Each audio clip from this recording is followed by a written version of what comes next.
Good afternoon, everyone. I am Divyanshi. I am the student of Satyam School of Languages. Today we are holding an interview. I have some questions. I would like Satya sir to answer them. So, sir, my first question is, what is environment? Not a definition, but according to you, your own word, in your own word, actually. Environment is everything that is outside as well as inside us. Outside, as you know, everything living and non-living thing. That is, that may be chemical, that may be physical, that may be biological, that influence our life. That is outward environment. Inside us is also environment, isn't it? As we always say that there is एक अंदर हमारी सूक्ष्म दुनिया है. तो अगर मैं अपनी भाषा में एनवायरनमेंट की बात करूं तो मेरे लिए एनवायरनमेंट वह है कि जो एक जिसका सूक्ष्म स्तर है, एक उसका स्थूल स्तर है. स्थूल हो गया जो हमारे बाहर की दुनिया है, जो दिखाई दे रही है, दृश्यमान दुनिया है. और जो सूक्ष्म है, जो हमारे भीतर दुनिया है, जिसको हम बोलते हैं भावनाएं हैं, विचार है, भाव है, संवेदनाओं का संसार है. तो बाहर का वातावरण भी और भीतर का वातावरण भी, ये मेरे लिए वातावरण है. तो दूसरे शब्दों में कहें कि वातावरण स्थूल भी है, सूक्ष्म भी है और एक कारण भी है. जैसे स्थूल हो गया जो दिख रहे, सूक्ष्म हो गया जो हमारे भीतर विचार, भावनाएं और संस्कार हैं, और कारण है कि जिनकी वजह से स्थूल और सूक्ष्म है. ये भी एक कारण वातावरण होता है. जैसे कि मान लीजिए हम यहाँ पे हैं और अभी क्या होता है कि सायुज्या कि मेरे ना करने पर भी वो फिर फ़ोन चला रही है. तो यहाँ पे क्या होगा, यहाँ पे फिर मैं इनको डांटूंगा, माहौल कैसा हो जाएगा, थोड़ा गर्म हो जाएगा, बच्चे देखेंगे कि इसको डांट लिया. तो हो गया ना, एक वातावरण पैदा हो गया. कैसा वातावरण? तो वो एक कारण वातावरण है, यानी वो कॉजल है.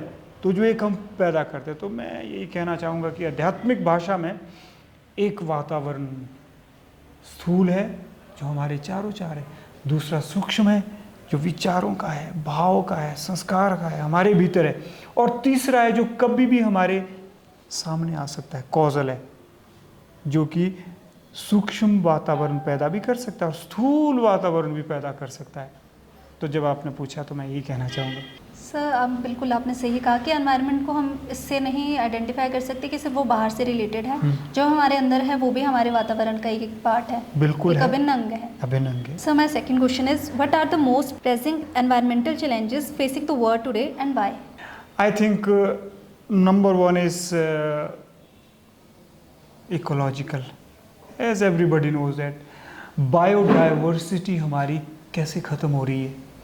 मैनी ह्यूमन स्पीशीज तो नहीं कहूँगा, many plants and animals, they are getting extinct from the face of earth. नहीं हो रहे. यानी सबसे बड़ी चुनौती है कि हमारी धरती पर से बहुत सारी प्रजातियाँ पौधों की, वृक्षों की और जानवरों की, जंतुओं की विलुप्त होती जा रही हैं. इससे क्या हो रहा है, इससे जो बायोडाइवर्सिटी है उसमें असंतुलन आ रहा है. और जब बायोडाइवर्सिटी में असंतुलन आएगा तो आपको लगता है हम आप जी पाएंगे, ज़्यादा देर तक नहीं जी पाएंगे. सबसे बड़ा चैलेंज, सबसे बड़ी चुनौती है जो हमारे बायोडाइवर्सिटी को हार्म कर रही है एनवायरनमेंट. और बाकी हेल्थ पे तो आप देख ही लो, जब वातावरण सही नहीं होता है ना, मेंटल डिजीज़ भी होती है, फिज़िकल डिजीज़ भी होती है, कितनी डिजीज़ होती है. और बाकी इकोनॉमिकल तो आप देख ही लो. इकोनॉमिकल देख लो आपकी, जब फ्लड्स जैसी चीज़ें आती हैं, लैंडस्लाइड्स आती हैं, बहुत ज़्यादा बारिश होती है, तो क्या होता है, गरीबी बढ़ती है, इनइक्वालिटी बढ़ती हैं, डिस्पैरिटी बढ़ती हैं, और लोग जो है गरीबी में जीने के लिए विषप्त हो जाते हैं, विषमता बढ़ती हैं. The disparity between the poor and the rich widens and it is widening also. तो आप देखो, चाहे जो इसकी चुनौतियां हैं, ये इकोलॉजिकल भी है, जिसके इकोसिस्टम और बायोडाइवर्सिटी हमारी बुरी तरह से प्रभावित हो रही है. दूसरा जो है ह्यूमन हेल्थ पे इसका असर पड़ रहा है. पर्यावरण जब प्रदूषण बढ़ता है तो कितनी तरह की एयरबॉर्न डिजीज़ होती है, वाटरबॉर्न डिजीज़ होती है, और कितने ही लोग क्लाइमेट चेंज की वजह से मरते हैं. और तीसरा तो मैंने आपको बता दिया कि इकोनॉमिकल तो है ही है। बहुत सारी वो प्रॉब्लम्स फेस करनी पड़ती है, जो वर्ड है वो बहुत चीज़ें हमारे उसमें हो रही है, चाहे हम ह्यूमन से रिलेटेड बात करें चाहे एनवायरनमेंट से, तो दोनों को वो बहुत ज़्यादा ही हार्म कर रही है। So my next question is, how would you handle a situation where environmental goals conflict with other priorities such as economic development or social needs? I think you're talking about sustainability. आप यहाँ सतत विकास की बात कर रहे हैं, और सतत विकास का मतलब होता है कि विकास के लिए हमें हमारे पास क्या होने चाहिए, प्राकृतिक संसाधन होने चाहिए। प्राकृतिक संसाधनों के बिना सतत विकास या विकास कह लीजिए मुश्किल है। भौतिक विकास हो सकता है, नहीं हो सकता है। अगर हमारे पास नेचुरल रिसोर्सेज नहीं है तो हम कैसे डेवलप करेंगे, नहीं करेंगे। लेकिन अब हमें डेवलपमेंट भी चाहिए और हमें नेचुरल रिसोर्सेज को भी बचाना है। तो जो ये बैलेंस है ना, बैलेंस, इसी को सतत विकास कहते हैं। तो कैसे हम करेंगे?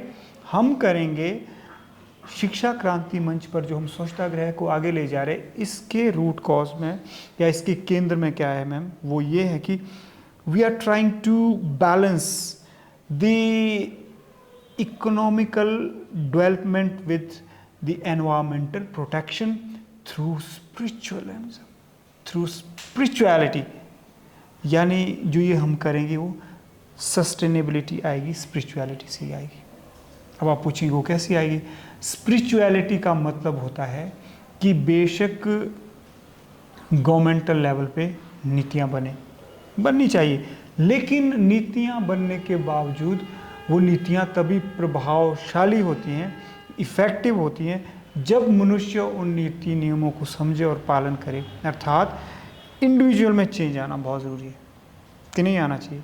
अगर सरकार ने ये नीति बना दी, नियम बना दिया कि आपको कचरा खुले में नहीं फेंकना है, ना जलाना है, और मनुष्य का हृदय परिवर्तन नहीं हुआ है, यानी उसको आत्मिक रूप पर वह बदला नहीं। अध्यात्म मतलब अध्ययन है जिसमें आत्म का कि अपने आप से बदलना चाहिए। तो मुझे लगता है कि अध्यात्म ही वह मार्ग है जिससे हम सतत विकास की ओर जा सकते हैं, ऐसा मुझे लगता है। क्या आपको लगता है? Yes sir. पॉलिसीज बननी चाहिए, लेकिन जो बदलाव होना चाहिए वो बदलाव आएगा जब आप स्पिरिचुअलिज्म को स्थापना करोगे, अध्यात्म की स्थापना करोगे, यानी स्वच्छता को मूल्य के रूप में बच्चों को भी पढ़ाओगे और जन प्रतिष्ठित भी करोगे। स्वच्छता मतलब बहुत सारी व्यापक शब्दों में, बाहर की भी और भीतर की भी। तो मैं जो आपका प्रश्न है इसका यही उत्तर देना चाहूँगा कि ये हो सकता है सिर्फ और सिर्फ अध्यात्म के माध्यम से। तो मैं जो करना चाहूँगा, I would like to ensure economical development by balancing it with environmental protection through spirituality, through अध्यात्म। अध्यात्म मतलब जगाओ, एक इंडिविजुअल को जगाओ। जो हमारे भीतर का चेंज आता है ना, एक व्यक्ति में चेंज आता है, वही चेंज होता है वास्तव में। बाहर किसने चेंज देखा है? So what is sustainability?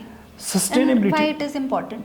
Sustainability, अभी जैसे मैंने आपसे कहा कि सस्टेनेबिलिटी का मतलब होता है कि मान लीजिए आपने कुछ दे दिया इस समाज को, हमने स्वच्छता का मूल्य प्रतिष्ठित कर दिया, तो उसको सस्टेन भी करना है। अब लाइफ है ना, लाइफ कैसे चल रही है, उसको सस्टेन करना पड़ेगा। आज हम फेल हो रहे हैं, आज हम we are failing to sustain economical development with environmental protection. Sustain करना मतलब उसको सतत बनाए रखना है। तो हमारे सामने चैलेंज है, देखो आप क्लाउड बर्स्ट हो रहे हैं, क्यों हो रहे हैं? प्रदूषण की वजह से, एनवायरमेंट चेंज की वजह से। प्रदूषण किसकी वजह से? प्रदूषण से क्या हुआ है? ग्लोबल वार्मिंग बढ़ रही है। ग्लोबल वार्मिंग से क्या हो रहा है कि जो चरम मौसमी घटनाएं वो बढ़ती जा रही है। एक्सट्रीम वेदर इवेंट्स आपने देखे होंगे किस तरह से क्लाउड बर्स्ट हो रहे हैं, एकदम से क्यों हो रहे हैं? बारिश जैसे होती है, जैसे जैसे जब प्लेन होता है ना, जैसे प्लेन एरिया है, तो वहाँ पे क्या होती है, हवा बड़ी वार्म और मॉइस्ट होने लगती है जब बहुत ज़्यादा एनवायरनमेंट में क्या हो, वार्मथ हो या टेम्परेचर राइज हो। और जैसे ही वो हवाएं पहाड़ों की ओर आती हैं तो टकराती हैं, वो फिर क्या करेगी बेचारी, वो एकदम से वो ऊपर को उठ जाती है। अब जब हवाएं ऊपर को जाती है तो क्या होता है, जैसे जैसे एल्टीट्यूड बढ़ता है, एल्टीट्यूड क्या होता है, समुद्र तल से जैसे जैसे ऊंचाई बढ़ती जाती है तो प्रेशर भी डिक्रीज़ होता है, टेम्परेचर भी डिक्रीज़ होता है। और जैसे जैसे वो हवा ऊपर जाती है, टेम्परेचर डिक्रीज़ हुआ तो क्या होता है, जो उसके वेपर वगैरह होते हैं एक्सपैंड होने शुरू हो जाते हैं। और डेंस बनने शुरू हो जाते हैं। और फिर क्या होता है, डेंस फिर वो इकट्ठा होने शुरू हो जाता है। डेंस जैसे क्यूमुलस क्लाउड्स होते हैं ना, कभी आपने देखा होगा कि आसमान में आपने सफ़ेद बादल देखे, कॉटन बॉल्स जैसे देखे, रुई के जैसे फाइन जैसे सफ़ेद, तो वही होते हैं, वो बनने शुरू हो जाते हैं। और फिर क्या होता है, अब जैसे एयर तो हवा से ऊपर उठती जाएगी, ऊपर लटके होते हैं वो, यूँ लटके, और जैसे ही क्या होते हैं, जैसे थोड़े और ऊंचे जाएंगे तो वहाँ पे टेम्परेचर कम होता है, और टेम्परेचर कम होने की वजह से वो जो पानी उनमें होता है वो अपने पानी को जो एक अपने समेट नहीं पाते और हर कहीं गिरा देते, पानी को हर कहीं गिरा देते। What do you think the future of our planet will be? This is the question really I also am concerned about for long. हमारे प्लेनेट का फ्यूचर क्या होगा? आपने ये स्वच्छता ग्रह देखा? स्वच्छता ग्रह, इसके दो मतलब, एक है स्वच्छता के लिए आग्रह, दूसरा है स्वच्छता और ग्रह। ग्रह मतलब प्लेनेट। तो हमारा फ्यूचर प्लेनेट का स्वच्छ होना चाहिए। हमारी तो ऐसी शुभकामनाएं, ऐसी प्रयास है। अगर स्वच्छ नहीं होता है तो हम सामूहिक हत्या की ओर धीरे धीरे जाते रहेंगे। कभी मंडी का गांव बलि चढ़ा, कभी उत्तराखंड के धरौली, उत्तरांचल, कभी उत्तरांचल का, कभी पहाड़ों पे, जो इस तरह से धीरे धीरे। तो मैं यही चाहता हूँ कि हमारे जो the future of this planet should be स्वच्छता ग्रह। क्या होना चाहिए कि we should do something that really stop this planet from going into the mouth of premature death. तो मैं ये चाहता हूँ कि हमारे जो फ्यूचर होना चाहिए हमारा, हमारी अर्थ का, that should be very bright और इतना सस्टेनेबल होना चाहिए। मतलब हम कुछ ऐसा काम करें जिससे हमारी धरती अकाल मृत्यु के मुंह में ना चली जाए। और हम तो धीरे धीरे, अकाल मृत्यु तो है, आपको लगता है कि जो 100-150 क्या बहुत लोग मरे उत्तरांचल में, उत्तराखंड में, उत्तरकाशी में, क्या वो अपनी मृत्यु से मरे? नहीं, कोई तो छोटे बच्चे होंगे बेचारे अकाल मृत्यु से मरे। तो सभी उसके लिए जिम्मेदार है, हमारा विकास उसके लिए जिम्मेदार है, जो कि विकास कम विनाश ज़्यादा हो रहा है। तो कुछ ऐसा करें, सिस्टम के लेवल पे भी करें, सरकारी स्तर पर भी करें और इंडिविजुअल लेवल पे भी करें। Sir, my last question is, you are a social worker, so how do you handle criticism regarding your environmental work? देखिए मैम, मैं कहना चाहूँगा कि जो हम समाज सेवा कर रहे हैं ना, यह समाज सेवा संभव ना होती अगर मेरे में आध्यात्मिकता ना होती, तो यह समाज सेवा संभव ना होती। क्योंकि जो आध्यात्मिकता है वो आपको मस्त बना देती है, मस्त मौला बना देती है। कोई इंटरव्यू करने आ रहा है तो आ रहा है, कोई नीचे देख रहा है तो नहीं। ये तो मैं ऐसे बोलता हूँ ना कि ऊपर खींचो खींचो, क्योंकि टीचर भी हूँ ना, कि वो फ़ोन देख रही थी, मुझे कह रहे नहीं, तो बाहर कोई चिंता नहीं मेरे को, बाहर फेंक रहे तो फेंको बेटा, खुद पता चलेगा। तो ये जो आध्यात्मिकता है ना, ये सेव करती है। और जैसे हम यह कहते हैं इस मंच पर, बहुत सारे लोग जुड़े कि 40-50 हज़ार लोग जुड़े, अगर लाख भी हो जाए ना, 40 लाख लोग, तब भी 40 आदमी को इकट्ठे नहीं होना चाहिए। आप अपनी जगह जाओ और अपनी जगह सफाई करो, ये अप्रोच होनी चाहिए। इसीलिए मैं क्रिटिसिज्म से ज़्यादा मतलब प्रभावित नहीं होता हूँ। मुझे लगता है कि आलोचना होनी चाहिए। आई एक्सेप्ट द क्रिटिसिज्म, और यही कहता हूँ कि अपना तो यह ईमान है, अर्ज़ है इरशाद, अपना तो यह ईमान है, जो जितना साथ दे एहसान है। नहीं, जो जितना साथ दे एहसान है। क्रिटिसिज्म बेशक करता रहे, अपना तो यह ईमान है, जो जितना साथ दे एहसान है। कोई पास नहीं तो हम उदास नहीं, जो क्रिटिसाइज कर रहे हैं, कोई पास नहीं तो हम उदास नहीं, कोई साथ है तो क्या बात है। अपना तो यह ईमान है, जो जितना साथ दे एहसान है। ना हम किसी से नाराज़ हैं, ना किसी से रुष्ट है, हम अपने आप में अपने आप से संतुष्ट है, चाहे फिर कोई दयालु है चाहे दुष्ट है। आत्मन्येवात्मना तुष्टो, हम अपने आप से अपने आप में संतुष्ट है। और ये संतुष्टि अध्यात्म से आती है। जब आप मस्त हो जाते हैं, अपना काम करते हैं, ठीक है, जिसने अच्छा करना है उसको उसी का ही फल मिलता है। तो शायद अगर इन बातों का भी आप ध्यान रखें, आपको देखना कि सेवा से जो आनंद मिलता है, भोग विलास की वस्तु से नहीं मिलता। कितनी देर आप आनंद लोगे। अभी बच्चा है, छोटा बच्चा है, छोरापन ने यूँ करा, इसको आनंद तो आ रहा है, लेकिन कब तक? बड़े भी तो इसने होना ही है। कहाँ जाएगा? चपेट रखेंगे लोग जब कहीं भी जाएगा, है ना। तो अभी वैसे ही बड़ों का भी होता है। अगर बड़ा मनुष्य हो, छोटी छोटी चीज़ें, अगर भोग विलास की वस्तुओं के पीछे भागा रहा, तो उसको ज़्यादा देर तक। क्या आपको ऐसा लगता है? Yes sir. तो अपना तो यह ईमान है, जो जितना साथ दे एहसान है। तो अगर ये अप्रोच आ जाए ना मैम, तो मुझे लगता है कि आलोचना तो पता ही है आपको कि समाज बेचारा अपने तरीके से सभी बोलते हैं कि नहीं बोलते। Yes sir. जहाँ एक आदमी आपकी टोपी की मजाक करता, वहीं 2 आदमी ज़रूर प्रशंसा भी करते हैं कि नहीं। Yes sir. दूसरों का, इसी को तो स्वज्ञान कहते हैं कि जिसने कुछ कहा है कहने दो, कोसने दो जिन्हें अंधेरा कोसना है। क्रिटिसिज्म है, क्या है? अंधेरा क्या है? क्रिटिसिज्म है। कोसने दो जिन्हें अंधेरा कोसना है, हमें अपने हिस्से का दिया जलाना है। ये दुनिया रोशन हो तो हो, हमें अपने चारों ओर प्रकाश फैलाना है। तो हमें प्रकाश फैलाना है, जिसने अंधेरा कोसना है कोस।